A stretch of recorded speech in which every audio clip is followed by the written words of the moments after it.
Alright, so this is part 2 of a 3-part series about all things Asian English. If you haven't seen part 1, I highly recommend you check that out first so that you can get a clear idea of what we're talking about. If you haven't seen that, the link is going to be just right here. So with that aside, we can now get into the most popular Asian English releases, which is the GX era. So let's get into it.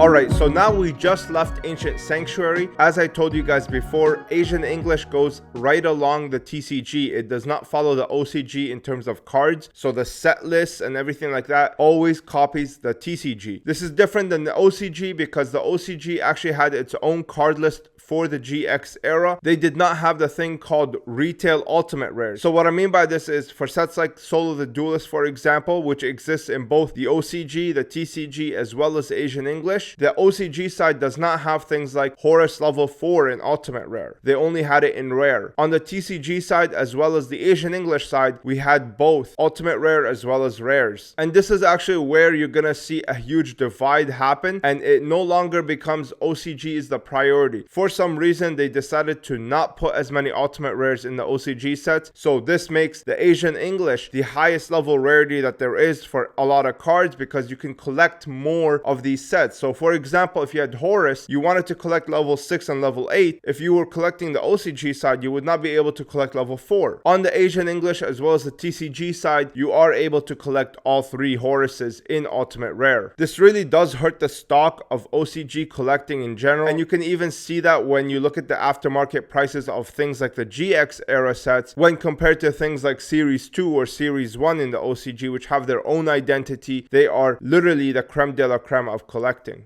But that tangent aside, now we can get into the GX Asian English era. Now this is a fan favorite set because of the ultimate rares, but before we get into that, I want to talk about the packaging. So the packaging for these booster boxes is pretty much the exact same as the Duel Monsters era. They are a little bit thicker in terms of the box height. The packaging is pretty much the exact same though. It has 24 packs per box, 9 cards per pack. It has 2 ultimate rares per box, as well as 1 ultra rare and a bunch of super rares. The booster packs are pretty much identical to the Duel Monsters era as well. One thing that I can say about the Asian English side though is that the booster packs as well as the booster boxes are truly extinct. See, you have to understand that they followed the exact same pattern as Duel Monsters, which is with every preceding set, they got shorter and shorter in terms of print run. Later sets like Enemy of Justice, Elemental Energy, Shadow of Infinity are pretty much gone. Like, we really have not seen any booster boxes come up for sale in the past few years. Other than this one Shadow of Infinity booster box that went up for sale on Mercari, we have not seen a single Elemental Energy box, a single Enemy of Justice box, or any other Shadow of Infinity boxes. Even Solo the Duelist, Rise of Destiny, or Flaming Eternity, I mean, even the booster packs are crazy stupid rare. So it's like the booster box is just a whole different level. And like I said, there has been only 2 booster boxes that have surfaced in the past few years that I've seen. It is one Lost Millennium booster box, which I bought for myself. You can see the video here where I unbox it. And then the second one is the Shadow of Infinity. No other booster boxes have surfaced for the GX Asian English era during this time, which is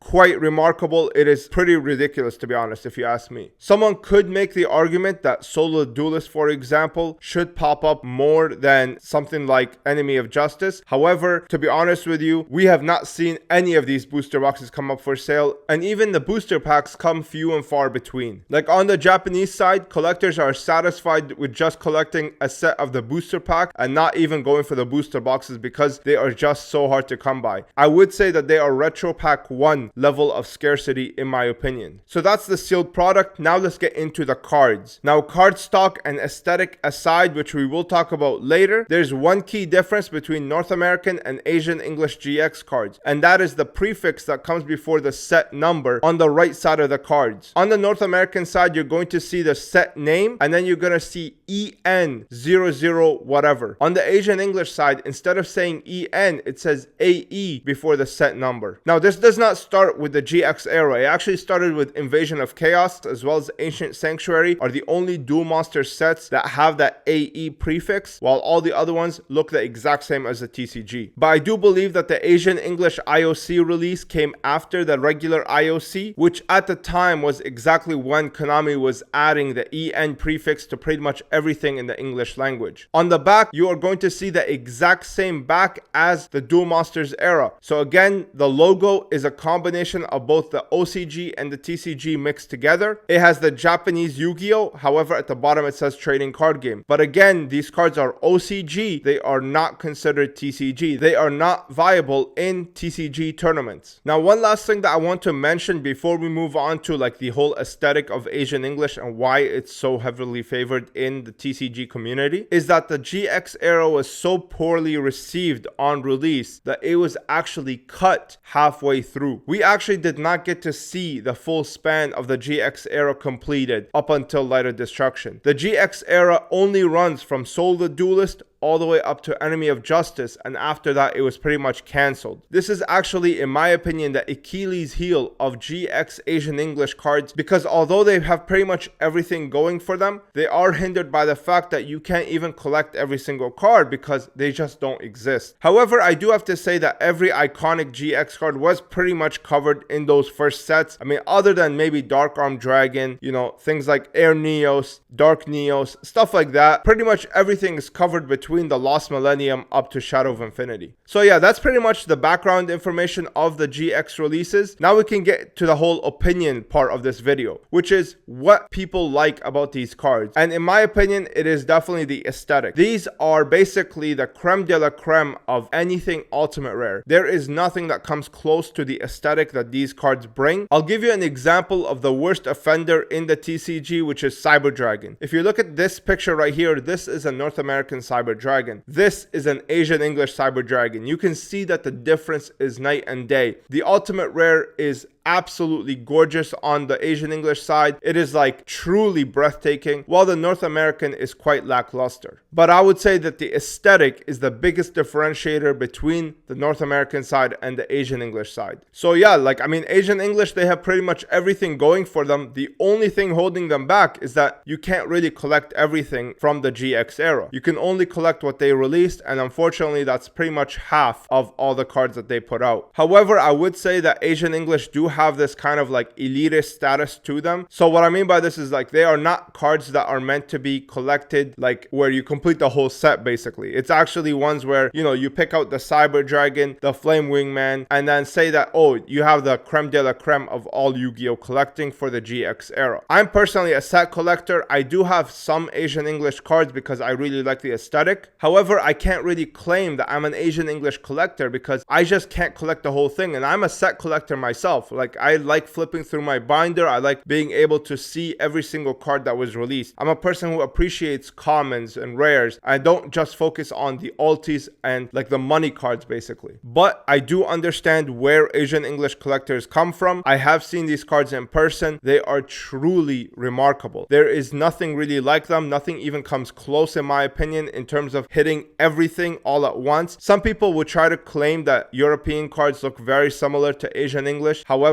in my opinion, I mean, having that amazing OCG card stock with the amazing pattern of Asian English cards, in my opinion, it beats anything that has whitening on the back and chipping. Now, just before we end the video, I do want to give you guys like my picks for the top cards in this set. So unlike Duel Masters, which only has like 4 cards that are prominent, the GX era has so many. Without a shadow of a doubt, I would definitely say Cyber Dragon and Flame Wingman are the 2 most important cards in this whole GX era Asian English release, because those 2 cards specifically were the most prominent on the show while done the dirtiest in NA. So like those 2 cards, they look absolutely terrible on the North American side. They are extremely rare, like don't get it twisted, they're still very expensive, but they were just done very poorly in terms of hollow foiling when compared to the Asian English alternative. So I would say those 2 are really important, but some other key cards I would say is the 3 Sacred Beasts from Shadow of Infinity. Those look really nice in Asian English. Another super expensive card is Elemental Mistress Doriado. That card is like stupid expensive because so many weebs really like it. It's a waifu card. Some other weeb cards would be those 2 princesses from Shadow of Infinity. Those ones go for like $2,000 plus. I think Cyber Laser Dragon as well as Cyber Proto Dragon, Cyber Barrier Dragon are all really nice cards in Asian English. And then lastly, I would say Wing Karibo and Ancient Gear Golem. Those 2 cards are very, very expensive and very very nice looking, especially Wing Kuriboh with that whole stained glass effect. And as you can see from me naming all of these cards, you can tell which boxes are the most important in this series. So obviously, in my opinion, like not even because I own it, I would say Lost Millennium is the most important set in this whole release. I would definitely say that it has the most amount of key cards in there, while at the same time having the biggest aesthetic difference. Secondly, I would definitely say CRV, and then right after that, I would say Shadow of Infinity. Everything after those three sets, I would say, is pretty much a toss-up because all of them have pretty good rivals on the North American side. Just to conclude, again, you only have 8 sets in the GX era. It does not go past Enemy of Justice. So things like Power the Duelist, Strike of Neos do not exist in Asian English. The cards have incredible card stock. They have incredible foiling. They are the creme de la creme of these ultimate rares. I would say ultra rares are pretty much on par with North American. They don't really have too much of a difference. So there's not really too much of a premium to them when compared to ultimate rares. And then lastly,